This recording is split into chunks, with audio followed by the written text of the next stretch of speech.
আসসালামু আলাইকুম প্রিয় দর্শক, জানিয়ে দিব এখনকার আলোচিত সকল দেশীয় খবর। শুরুতেই জানিয়ে দেব সংবাদ শিরোনামগুলো। মুজিবুল হক চুন্নুর মনোনয়ন যাচাই বাছাই হট্টগোল, পরে বাতিল হাদি হত্যা। ফয়সাল আলমগীরকে ধরতে সর্বোচ্চ চেষ্টা চালাবে র্যাব, বলছে ডিজি। পরিণতি হাদির মতো হবে, কাফনের কাপড়সহ উড়োচিড়িতে বিএনপি প্রার্থীকে হুমকি প্রদান। এবং সর্বশেষ জানাবো, এলপি গ্যাসের দাম 53 টাকা বেড়ে 1306 টাকা। প্রিয় দর্শক, এতক্ষণ দেখছিলেন সংবাদ শিরোনামগুলো, এখন জানাবো বিস্তারিত খবর। মুজিবুল হক চুন্নুর মনোনয়ন যাচাই বাছাই হট্টগোল করে বাতিল।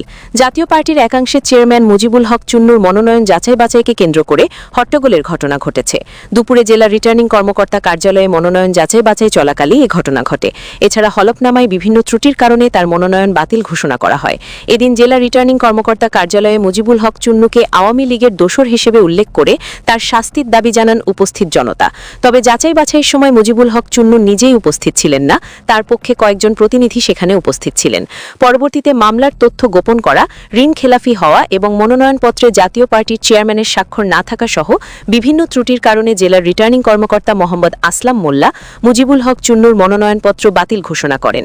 উল্লেখ্য, মুজিবুল হক চুন্নুর জাতীয় পার্টির একাংশের চেয়ারম্যান এবং ফ্যাসিবাদী আওয়ামী লীগ সরকারের সময়ে 2 বার মন্ত্রীর দায়িত্ব পালন করেন। সর্বশেষ 2024 সালে দ্বাদশ জাতীয় সংসদ নির্বাচনে তিনি জাতীয় পার্টির মনোনীত ও আওয়ামী লীগ সমর্থিত প্রার্থী হিসেবে নিজেকে উপস্থাপন করে পোস্টার সাজিয়েছিলেন নির্বাচনী এলাকায়। মনোনয়নপত্র ক্রয় ও দাখিলের সময়ও তিনি সরাসরি উপস্থিত ছিলেন না। 2024 সালের 5ই আগস্ট শেখ হাসিনার দেশত্যাগের পর থেকে মুজিবুল হক চুন্নু তার নিজ বাড়ি কিংবা নির্বাচনী এলাকা করিমগঞ্জ, তারাইল উপজেলায় একবারও আসেননি। এমনকি করিমগঞ্জ সাধারণ মানুষের পক্ষ থেকে তার বিরুদ্ধে ঝাড়ু মিছিল অনুষ্ঠিত হয়। মনোনয়ন যাচাই বাছাই শেষ দিনে কিশোরগঞ্জ জেলার 1, 2 ও 3 আসনে মোট 32 প্রার্থীর মধ্যে 15 প্রার্থীর মনোনয়ন বৈধ, 16 জনের বাতিল এবং 1টি স্থগিত ঘোষণা করা হয়। হাদি হত্যা, ফয়সাল আলমগীরকে ধরতে সর্বোচ্চ চেষ্টা চালাবে র্যাব, বলছে ডিজি। ইনকিলাব মঞ্চের মুখপত্র শহীদ ওসমান হাদি হত্যাকাণ্ডের ঘটনায় মূল আসামি ফয়সাল ও আলমগীর গ্রেপ্তার না হওয়া পর্যন্ত সর্বোচ্চ শক্তি দিয়ে কাজ করার কথা জানিয়েছেন র্যাবের মহাপরিচালক অতিরিক্ত আইজিপি AKM শহীদুর রহমান। একই সঙ্গে আসামিরা ভারতে পলাতক থাকলেও তাদের অবস্থান শনাক্ত হলে ফিরিয়ে আনার অনেক উপায় আছে বলেও জানান তিনি। রাজধানীর কার্বন বাজারে র্যাব মিডিয়া সেন্টারে আয়োজিত এক সংবাদ সম্মেলনে এসব কথা জানান AKM শহীদুর রহমান। তিনি বলেন, ওসমান হাদি হত্যাকাণ্ডের পরপরই আসামি ধরতে সর্বোচ্চভাবে কাজ করছি। এরই মধ্যে 8 আসামি গ্রেপ্তার ও হত্যাকাণ্ডে ব্যবহৃত 2টি পিস্তল উদ্ধার করা হয়েছে। আসামি ফয়সাল ও আলমগীরকে গ্রেপ্তার করার জন্য আমাদের প্রচেষ্টা অব্যাহত আছে। তারা গ্রেপ্তার না হওয়া পর্যন্ত আমরা সর্বোচ্চ শাস্তি দিতে কাজ করব। তিনি বলেন, এই ঘটনায় 8 আসামিকে গ্রেপ্তার করা হয়েছে যারা এর সঙ্গে প্রত্যক্ষ ও পরোক্ষভাবে জড়িত। যে মূল আসামি তাকে গ্রেপ্তার করা আমাদের মূল টার্গেট। ফয়সাল ও আলমগীর দেশের বাইরে পালিয়েছে, এ বিষয়ে জানতে চাইলে তিনি বলেন, প্রযুক্তি ও ম্যানুয়াল সোর্সের মাধ্যমে তাদের অবস্থান শনাক্তের চেষ্টা করছি। অবস্থান শনাক্ত হলে তাদের গ্রেপ্তার করা হবে। কোনো আসামি যদি দেশের বাইরে পালিয়ে যায় তাকেও ফিরিয়ে আনার প্রক্রিয়া আছে, অনেক উপায় আছে। এসব উপায় প্রয়োগ করা যাবে যদি তাদের অবস্থান আমরা শনাক্ত করতে পারি। দীপু হত্যাকাণ্ডের কথা তুলে ধরে তিনি বলেন, গত 18ই ডিসেম্বর ধর্ম নিয়ে কটূক্তির অভিযোগে উত্তেজিত জনতা দীপু চন্দ্রকে হত্যা করে। এর ঘটনার পরপরই আমাদের টিম কাজ শুরু করে এবং ঘটনার সম্পৃক্ত 7 জনকে আমরা গ্রেপ্তার করি এবং পুলিশের কাছে হস্তান্তর করি। খুলনা আদালত প্রাঙ্গণে হত্যার ঘটনা তুলে ধরে তিনি বলেন, গত 17ই ডিসেম্বর খুলনা আদালত প্রাঙ্গণে জোড়া খুনের ঘটনা ঘটে। এই ঘটনায় আমরা ছায়া তদন্ত শুরু করি। এই হত্যাকাণ্ডের সঙ্গে সম্পৃক্ত একজনকে আমরা গ্রেপ্তার করি।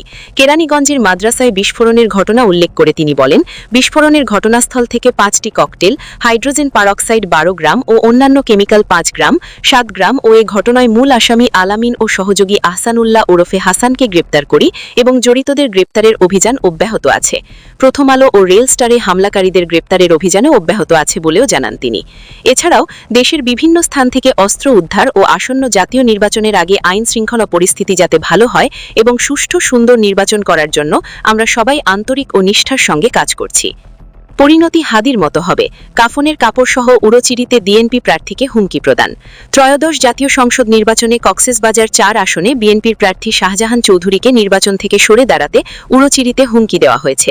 চিঠির খামের ভেতরে একটি সাদা কাপড়ের টুকরো পাওয়া গেছে, যা কাফনের কাপড় হিসেবে ইঙ্গিত করা হয়েছে বলে দাবি করা হচ্ছে। ডাকযোগে পাঠানো চিঠিতে রোববার দুপুরে পেয়েছেন উখিয়া টেকনাপের সাবেক এই সংসদ সদস্য। চিঠির তারিখ দেওয়া রয়েছে 23শে ডিসেম্বর 2025। এতে প্রেরক হিসেবে কথিত ব্যাটালিয়ন 71-এর কক্সবাজার আঞ্চলিক কোঅর্ডিনেটর মমিনুল আলমের নাম উল্লেখ করা হয়েছে। চিঠিতে লেখা হয়, জনাব আসসালামু আলাইকুম, আশা করি নির্বাচনে ব্যস্ত আছেন। আপনার নিকট অনুরোধ রইল আপনি আসন্ন জাতীয় সংসদ নির্বাচনে অংশগ্রহণ করা থেকে বিরত থাকুন। চিঠিতে আরও বলা হয়, নির্বাচন থেকে সরে না দাঁড়ালে আপনার পরিণতি শরীফ ওসমান হাদির মতো হবে। আপনার জন্য একটি কাফনের কাপড় উপহার হিসেবে পাঠালাম। চিঠিতে দাবি করা হয় যে তিনি 24 ঘণ্টা কিলিং স্কোয়াডের নজরদারিতে রয়েছেন। ঘটনার পরপরই বিএনপির ভারপ্রাপ্ত চেয়ারম্যান তারেক রহমান ফোন করে শাহজাহান চৌধুরীর খোঁজ খবর নেন। শাহজাহান চৌধুরী জানান, দলের প্রধান তারেক রহমান সার্বিক সহযোগিতার আশ্বাস দিয়েছেন, তবে তিনি বর্তমানে চরম নিরাপত্তাহীনতায় ভুগছেন বলে জানান। ওরও চিঠি প্রসঙ্গে আইনি ব্যবস্থা নিতে থানায় একটি সাধারণ ডায়েরি করা হয়েছে বলে জানান তিনি। এদিকে রোববার দুপুরে আইন শৃঙ্খলা পরিস্থিতি নিয়ে নির্বাচন এলাকায় মতবিনিময় সভা করেন নির্বাচন commissioner brigadier general Abul Fazal Mohammad Sanaullah.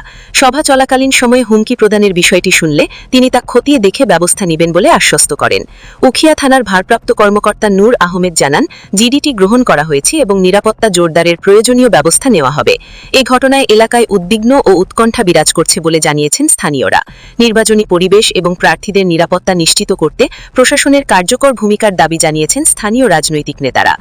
LP গ্যাসের দাম 53 টাকা বেড়ে 1306 টাকা। জানুয়ারি মাসের জন্য ভোক্তা পর্যায়ে এলপি গ্যাসের নতুন মূল্য নির্ধারণ করা হয়েছে। প্রতি 12 কেজি সিলিন্ডারের দাম 1253 টাকা থেকে 53 টাকা বাড়িয়ে 1306 টাকা নির্ধারণ করা হয়েছে। রোববার অর্থাৎ 4 জানুয়ারি নতুন এ মূল্য ঘোষণা করে বাংলাদেশ এনার্জি রেগুলেটরি কমিশন, যা আজ সন্ধ্যা থেকে কার্যকর হবে। এছাড়া অটো গ্যাসের দাম 57 টাকা 32 পয়সা থেকে 2 টাকা 48 পয়সা বাড়িয়ে 49 টাকা 80 পয়সা নির্ধারণ করা হয়েছে। এর আগে ডিসেম্বর মাসে 12 কেজি সিলিন্ডারের দাম 38 টাকা বাড়িয়ে 1253 টাকা নির্ধারণ করা হয়েছিল। পাশাপাশি অটো গ্যাসের দাম যখন 1 টাকা 74 পয়সা বাড়িয়ে 57 টাকা 32 পয়সা নির্ধারণ করা হয়। প্রিয় দর্শক, এই ছিল এখনকার গুরুত্বপূর্ণ নিউজ। আরও গুরুত্বপূর্ণ নিউজ নিয়ে ফিরছি কিছুক্ষণের মধ্যে। নিউজগুলো সবার আগে দেখার জন্য এই চ্যানেলটি সাবস্ক্রাইব করে আমাদের সাথে থাকুন। ধন্যবাদ।